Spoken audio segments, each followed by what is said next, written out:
Hola, ¿qué tal, mis amigos de The Frontline, Políticas Públicas, Autonomía Económica?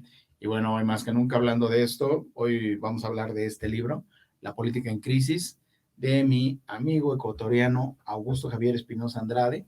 Y bueno, pues bienvenidos sean todos ustedes. Saludo a Axel Omar en los controles, Eddie Jaimes, y bueno, pues vamos a iniciar con platicando un poquito. Augusto, bienvenido, ¿cómo estás? Hola, buenos días, un gusto acompañarte en este día. Gracias, pues aquí estamos en The Frontline. Recuerden que los lunes también tenemos tardes 9 a las 9 de la noche, todos los lunes y jueves. Es la cita, primero con la economía creativa y luego con las políticas públicas. Pero bueno, hoy vamos a hablar de ambas, porque además en este libro en el que nuestro querido Augusto habla de la política en crisis, hay un apartado que me llama mucho la atención que dice que las campañas no bastan, o las campañas, ¿cómo dicen? Las campañas no sirven para nada. Por eso me estaba remitiendo aquí que dice: las elecciones no cambian nada. Las elecciones no cambian nada. Vamos a hablar de la política actual. A ver, no solo en México, en Latinoamérica, en Ecuador, en toda Latinoamérica, hemos experimentado cambios de régimen en los últimos 20 años. Hubo una corriente muy fuerte de izquierda a principios de este milenio. México, al contrario, hubo un cambio hacia la derecha totalmente. Después regresamos al centro y otra vez a la izquierda. Hubo ese cambio fuerte, hubo esas iniciativas, de repente Brasil con Lula, de repente ustedes en Ecuador. Se me olvidó el nombre de tu presidente que cantaba. Rafael Correa. Era cantor Rafael Correa. Tenía camisas parecidas a las tuyas. Ándale, sí, también. Sí, este es de Rebozo, de mi amigo Julio, allá de Calimaya, pero sí se parece mucho a estas bolivianas. Evo Morales, precisamente, no se diga obviamente el comandante Chávez y después Maduro. Y después como que la resistencia, ¿no? Dijeron, no, nos vamos a lo contrario, y de repente para Brasil fue el ejemplo, ¿no? O sea, de ir a izquierda te vas a la contra, que es la derecha, y luego después nosotros más moderados regresamos al centro, y después no, mejor otra vez a la izquierda, y otra vez está volviendo a ser de izquierda Latinoamérica. Entonces, la política en general, aquí lo dices en tu libro, la política está en crisis. ¿Por qué está en crisis el modelo político que tenemos en Latinoamérica? Bueno, comencemos por esta aseveración de que las elecciones no cambian nada y que los gobiernos, incluso los más transformadores, solo pueden moverse en el marco de la cultura hegemónica, es decir, del sentido común imperante. No pueden ir más allá. Te pongo un ejemplo de lo que ha pasado en América Latina. Una de las cosas que, más que en América Latina, en Sudamérica, con el socialismo del siglo XXI, ¿cuáles son los límites o cuáles fueron los límites de esta primera ola progresista de comienzos del milenio? Los límites eran las creencias y valores de las personas. Claro, todo mundo está de acuerdo con que tiene que haber más justicia social en América Latina. Y claro, hay gobiernos de una tendencia más progresista que procuran el bienestar de la mayor cantidad de gente posible. Estos gobiernos implementan determinadas medidas redistributivas, es decir, redistribuyen el ingreso, tienen políticas vinculadas a lo que podríamos concebir como el estado de bienestar, y de hecho mejora la situación económica de muchos de los ciudadanos. Sin embargo, hay una matriz cultural que es la que tenemos sembrada en nuestro inconsciente, que nos dice, primero, que los logros de las personas son producto de su esfuerzo personal, y además que se los merece. Entonces, ¿qué pasaba con esos grandes grupos poblacionales que salían de la pobreza en determinado momento? Comenzaban a pensar que lo que han logrado no fue producto de unas políticas públicas, sino que es consecuencia de su propio esfuerzo individual, ¿no? Y que, como también rige en nosotros la idea del éxito vinculado a la mayor posesión material posible, entonces que dado que lo que habían avanzado, el salir de la pobreza, habría sido consecuencia de su esfuerzo, entonces debían seguirse esforzando, ¿no?, para ir al siguiente escalón, que era la riqueza, y con eso la felicidad. Y entonces, cuando los gobiernos de izquierda, los gobiernos progresistas, intentan radicalizar el proceso de transformación de tal manera que eso se vuelva irreversible, lo que termina sucediendo es que estos grupos ya dejan, los que salieron de la pobreza, dejan de ver de dónde vinieron y comienzan a ver a dónde quieren ir. Y entonces se suman a la ideología de una clase alta superior. Entonces, por eso es que vuelve el neoliberalismo, vuelve la derecha. Y el ejemplo típico en el Ecuador es lo que pasó en el año 2015. En el año 2015 quería avanzar el país hacia, más que el país, el gobierno de Rafael Correa Delgado quería avanzar ya no solo a la redistribución del ingreso, sino a lo que los economistas conocemos como distribución primaria del ingreso, es decir, que la gente sea propietaria de los medios de producción, ¿no? Y de tal manera que en el mismo proceso productivo ya haya justicia distributiva y no esperar a recaudar impuestos, ¿no? Y redistribuirlos. O sea, ¿cómo se expresaba esto?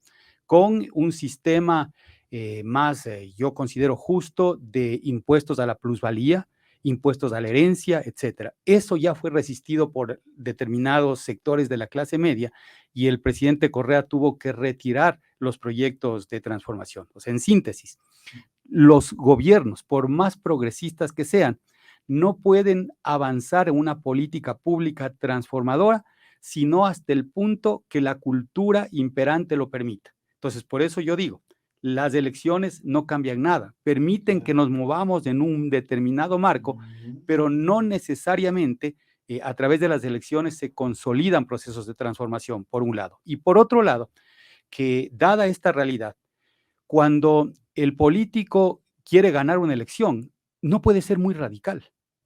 El político no puede decir cosas que van en contra del sentido común, porque si dice cosas, por más que piense, si dice cosas que vayan en contra del sentido común, lo más probable es que pierda las elecciones. Es decir, el radicalismo no es funcional al objetivo de ganar elecciones.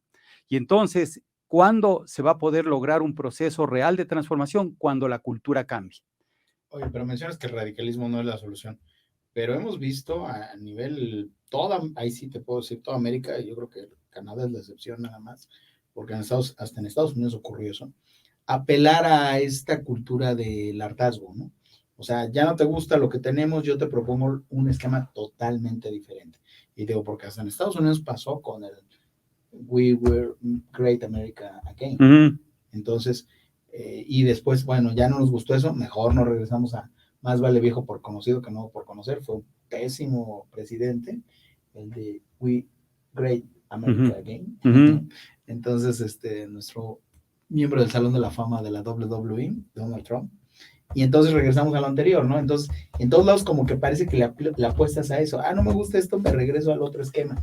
Entonces, ¿por qué está pasando eso? Y algo que dijiste, las políticas públicas, no sé si sean dos preguntas en una, la implementación, o sea, realmente estas políticas públicas que gobiernos de derecha, izquierda, centro, lo que sea, implementan, ¿obedecen a un problema real o obedecen, primero, a agendas internacionales, a ODS, obedecen a cuestiones incluso de grupos hegemónicos o de poder, o simplemente fueron ocurrencias del político en turno en este discurso, aunque dices, no me radicalizo, pero sí? Entonces, ¿qué pasa? ¿Por qué la gente se aburre y como que anda picando de aquí y de acá? Y el tema de las políticas públicas. Ya, mira, lo que debe quedar claro es que la política pública, ya el hecho de gobernar, se mueve en un determinado marco, en un determinado espacio que le impone la cultura, es decir, el sentido común de la gente. Entonces, cuando tú dices nos vamos de un lado a otro, efectivamente, pero dentro de unos límites. Entonces, por ejemplo, o sea, bueno, Brasil es la excepción, o sea, Brasil sí se fue literal, de la derecha a la izquierda. Es que esos son los límites, o sea, porque en el fondo, o sea, claro, nosotros vemos, entre comillas, un show político en donde hay determinadas posiciones que se mueven quizá desde el límite de la derecha, límite máximo de la derecha, al límite máximo de la izquierda, pero sí, no da el salto a la transformación total del sistema.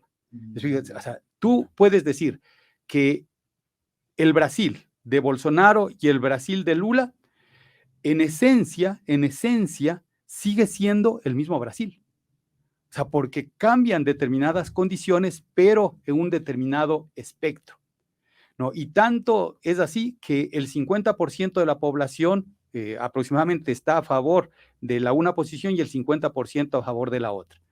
pero los dos quizá tienen estos dos polos, digamos, ideológicos en lo político institucional, estos dos polos comparten una serie de creencias y valores, ¿no? Que definitivamente hacen que el sistema se reproduzca. Entonces, te pongo un ejemplo hacia la derecha. ¿Qué pasaría si, por ejemplo, Bolsonaro diría que la religión oficial del Brasil es del protestantismo? O sea, y declara como religión oficial de Brasil. O sea, ¿cómo sería acogida por la mayoría de la población una decisión de ese tipo? Sí, claro, No, sería, o sea, a lo mejor él cree que eso es lo mejor, ¿no? Pero la población rechazaría. Entonces, es muy probable que él no diga lo que realmente Pero en piensa. otros países sí ha pasado, Sí, por ejemplo, se me ocurre Erdogan en Turquía. sí, pero Digo, son... ahí ya había, ¿no? Pero ya como que era un país más laico, y cuando llega Erdogan, otra vez se radicaliza y no. Es que es lo culturalmente aceptado. Por eso es que uno tiene que entender, ¿no? Que los cambios se producen en el marco del patrón cultural vigente en cada sociedad, y esos son los límites. Eso es lo que tenemos que tener claro. Entonces, por ejemplo, Lula socialista, ¿no? Pero imagínate si Lula diría, no estoy aseverando que él piensa esto, pero imagínate en un supuesto no consentido que él diría, no, es que el mejor modelo de gobierno es un modelo absolutamente socialista en donde se erradique la propiedad privada. O sea, es lo que te voy a decir, como ocurre en el siglo XX, que ahí sí era radicalizado totalmente el socialismo, o como ocurre precisamente en Latinoamérica con las dictaduras. Absolutamente. Ahí sí fue radicalizado porque o sea, al Pinochet se acaba todas las libertades, al entrar cualquiera en Nicaragua y todos esos. Sí, esa es la idea. O sea, la idea es que el político que quiere ganar elecciones no puede decir cosas que sean muy sensibles, porque si dice cosas muy sensibles va a terminar perdiendo las elecciones. Otro ejemplo así mucho más evidente. ¿Qué pasaría si un político dice yo voy a ganar las elecciones y voy a legalizar el aborto en este país? O sea, es muy probable que en el marco de la cultura esa posición no sea aceptada y pierda las elecciones. Entonces, la cultura es la que determina la posibilidad de éxito o no de un político. Ahora, si eso es así, y si los partidos políticos están buscando siempre ganar elecciones, entonces el discurso de los partidos políticos va a ser moderado. Y si el discurso de los partidos políticos es siempre moderado, porque su objetivo mayor es ganar las elecciones, entonces la posibilidad de cambio cultural desde los partidos políticos no existe. Y si hay gente que, como la mayoría ya de la población, ya no cree en los partidos políticos y no hace nada, lo único que va a terminar sucediendo es que la sociedad se reproduzca de la misma manera y que tengamos este juego en donde nos autoengañamos diciendo es que sí cambian las cosas, ¿no? Porque ahora fue Trump, ahora es Biden, mañana otra vez va a ser Trump, pasado mañana Biden, y son avances, retrocesos, pero en el fondo no cambia nada. Entonces, tiene que aparecer alguna instancia transformadora. Y la instancia transformadora es la que permite recrear la cultura o crear una nueva cultura entendida como un sistema de creencias y valores que posicione nuevos sentidos comunes. Entonces, en mi opinión, uno de los problemas fundamentales que tenemos en América Latina y en el mundo en general para que no hayan sociedades más justas es precisamente la matriz cultural de éxito que existe. Entonces, los seres humanos hoy pensamos que debemos ser individualistas, egoístas, y que si nos esforzamos muchísimo, trabajamos muchísimo, vamos a conseguir lo que consiguieron estos estereotipos de éxito como Bill Gates, Elon Musk y demás, y todo el mundo está en esa carrera y ha perdido de vista al otro. Que es el 1% de la población. Sí. Digo, lo vemos cuando hablamos, aquí hemos hablado de emprendimiento en este programa, en otros, y es eso, pues son las excepciones de la regla. Bueno, te preguntaba hace rato, desvié porque fueron demasiadas preguntas, el tema de la política pública como tal. O sea, estas implementaciones funcionan, pero no hay un análisis. Pareciera ser que no se sigue la ruta crítica de la implementación de las políticas, de hacer un verdadero análisis, todo esto. ¿Qué opinas? Bueno, yo creo que en la política pública hay una carencia absoluta de proyectos reales. O sea, generalmente en esta dinámica que hablábamos antes de ganar elecciones de los partidos políticos, más que de construir propuesta, lo que están haciendo es construir discursos. O sea, ¿qué discurso va a pegar mejor para yo ganar? Incluso con el tema del Big Data y demás, llegamos hasta individualizar el discurso y lo único que buscamos es cosechar votos. Sí, lo que decías incluso de ganar simpatías, ¿no? De repente decir alguna disparate como, Sí, no, o digo, sea, acaba de pasar lo del avión que, ya se cumplió. Por eso, ok, no vamos a entrar en polémica aquí, porque aquí hemos tenido de todos los partidos, pero el punto es, ese tipo de ideas o sea, de ocurrencias queremos son tener mercadotecnia. un impacto mediático. Exacto. Un impacto mediático es mercadotecnia política y la Porque mercadotecnia política no el tiene... que sea vendido o no se venda o lo usemos, sí, o eso no va a resolver en nada, sí, no, ni la educación, ni la pobreza, no tiene, ni los energéticos, nada. exacto. No Entonces, tiene ningún montamos real. un discurso emocional, ¿no? Y generalmente muchos políticos llegan a ostentar algún determinado cargo sin un proyecto, sin una propuesta de política pública real, ¿no? Y entonces ahí lo que tratan es solo de seguir manejando su cargo para sostener y mantener la imagen, ¿no? Para tratar de escalar a la siguiente posición. Ahí se produce lo que yo denomino la desideologización de la política y el famoso pragmatismo que plaga a los sistemas políticos de oportunistas, ¿no? Y de gente muy aspiracional.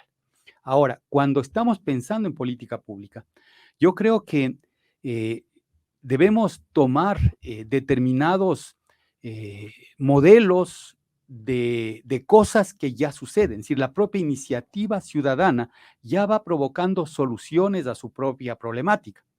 El tema es que esas soluciones a su propia problemática se las hace a pequeña escala.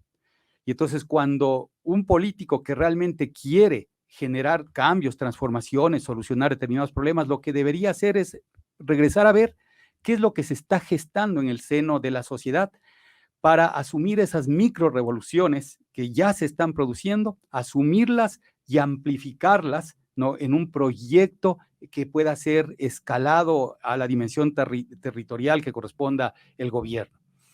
Y para que eso suceda, es importante la organización social, ¿no? La organización social de tal manera que puedan neutralizar justamente esta visión de los políticos que quieren solo ganar elecciones sin propuesta y quizá comience la organización social a utilizar a esos políticos. En lugar de que los políticos utilicen al ciudadano, que sean los ciudadanos organizados los que le utilicen al político, porque la conquista del poder no solo es acceder al espacio en donde se toman las decisiones, sino que la conquista del poder implica el tener capacidad de incidir en la toma de decisiones.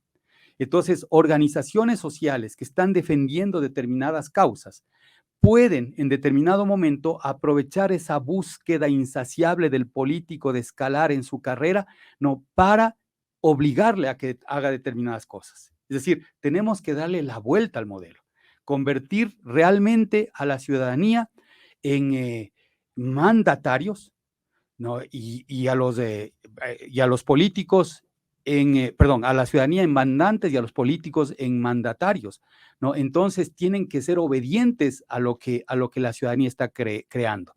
Pero eso no sucede ahora precisamente porque una de las cosas que ha pasado en los últimos 20 años es el debilitamiento de la organización social y la funcionalización de la organización social a las dinámicas electorales. Es decir, organización que comienza a aparecer y a tomar fuerza trata de ser cooptada, no para beneficiar a un determinado candidato. Eso es lo que te voy a decir.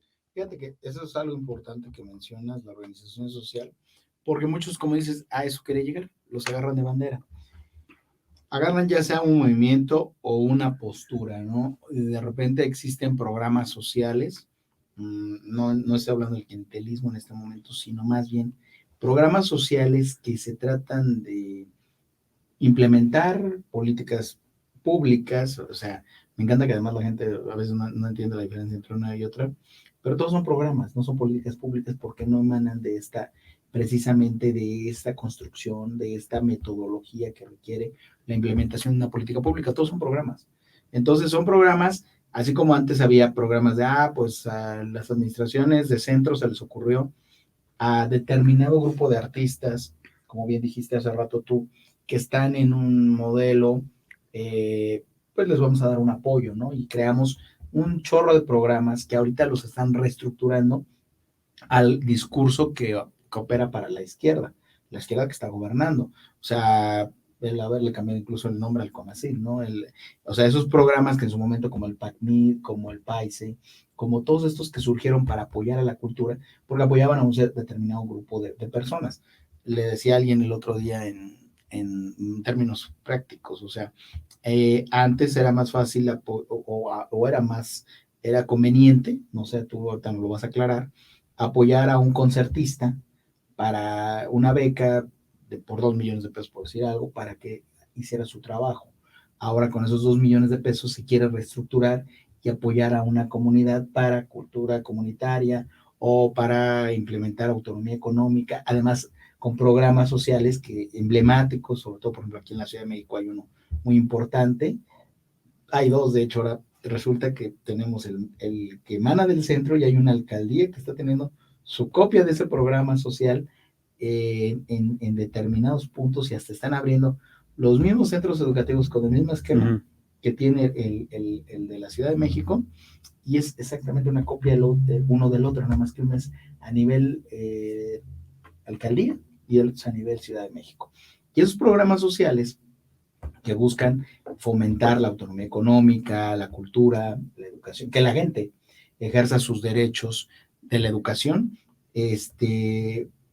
pues pareciera ser que ni siquiera los utilizan para fines electorales porque no saben ni cómo conducirlos. O sea, el que los implementó ya no trabaja ahí. Entonces, por consiguiente, ahora están cojeando porque no saben qué hacer con ellos. No saben la verdadera esencia de esto, de como dices tú, generar este empoderamiento, no sé si la palabra empoderamiento sea la correcta, de la sociedad, de la cultura o de la economía social. No lo están manejando así. Mira, es interesante lo que dices porque yo creo que hay una mala comprensión de lo que es la política pública en términos generales. Exacto. En términos generales, a veces se piensa que política pública es una buena lluvia de ideas, ¿no? Y tomar la mejor idea y tratar de... Y algunos creen que ese programa o ese plan, sabemos que un plan más macro, el programa es a nivel micro o mediano, que eso le dicen, es que esto va a ser al rato una política pública. O sea, para ellos creen que el que se vuelva política pública es que esté en la estructura financiera de gastos y la gente pertenezca a un programa en el que la gente va a ser asalariada, la gente va a tener prestaciones sociales. Para ellos una política pública parte primero de la definición de cuál es el objetivo que se persigue, cuál es el impacto que se quiere generar en la sociedad. Después se define cuáles son los resultados intermedios y los resultados sí tienen que ver con programas y con los proyectos asociados a los programas y después tiene que ver con la gestión. Es decir, en síntesis, la política pública busca un impacto, está integrada por programas, ¿no? Y los programas tienen una serie de proyectos que nos arrojan unos determinados resultados que nos conducirán a tener ese impacto.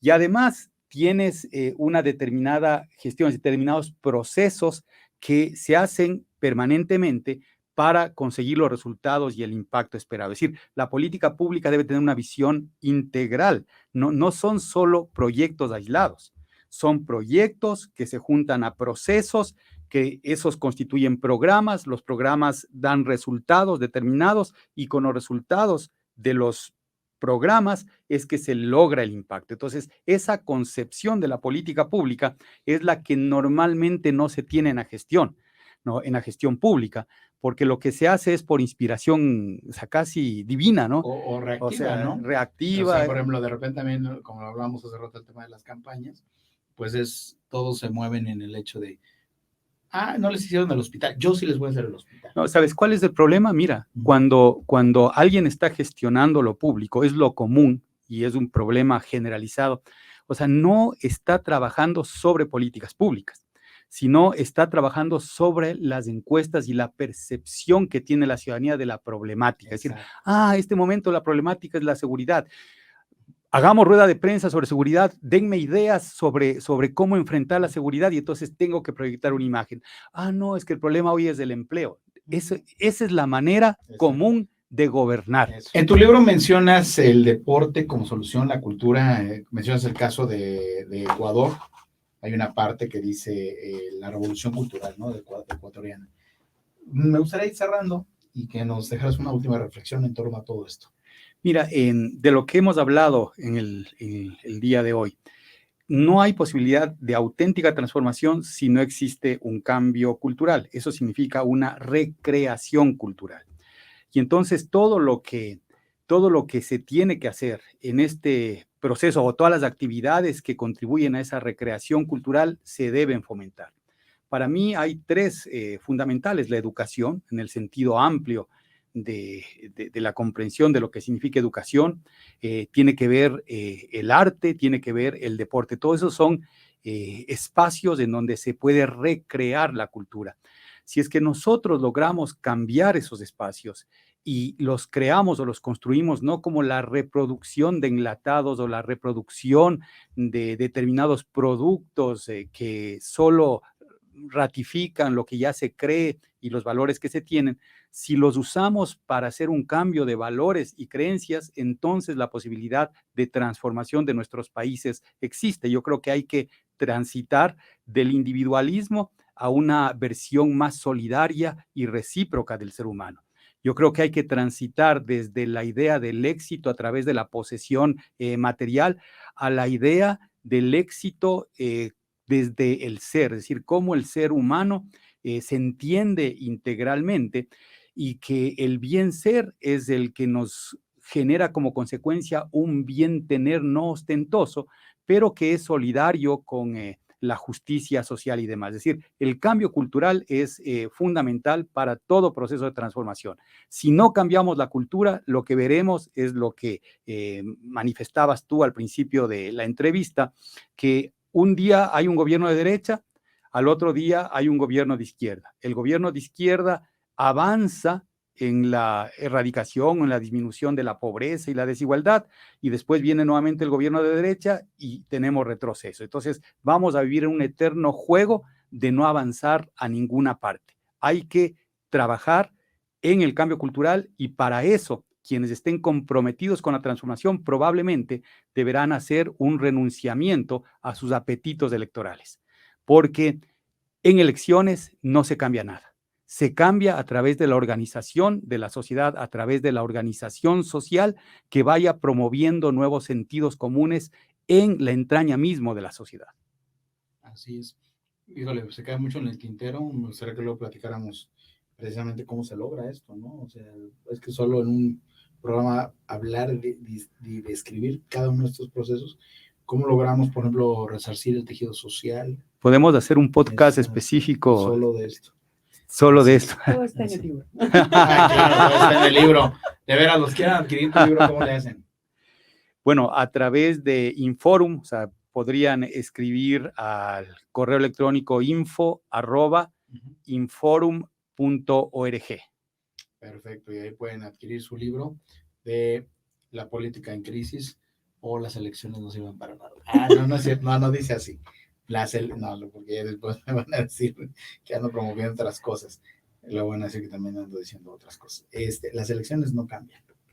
En las elecciones no se cambia nada. No se cambia nada, eso es lo correcto. Muy bien, amigos, les agradezco mucho estos minutos prestados a esta información en The Frontline. Soy José Miguel Alba Marquina, agradezco a Eddie Jaimes, saludo a Omar y también saludo a mi amiga Saide de Vela que anda por ahí. Y los veo próximamente los lunes a las 9 y los jueves a las 9 también, aquí en NUTV. No olviden sonreír.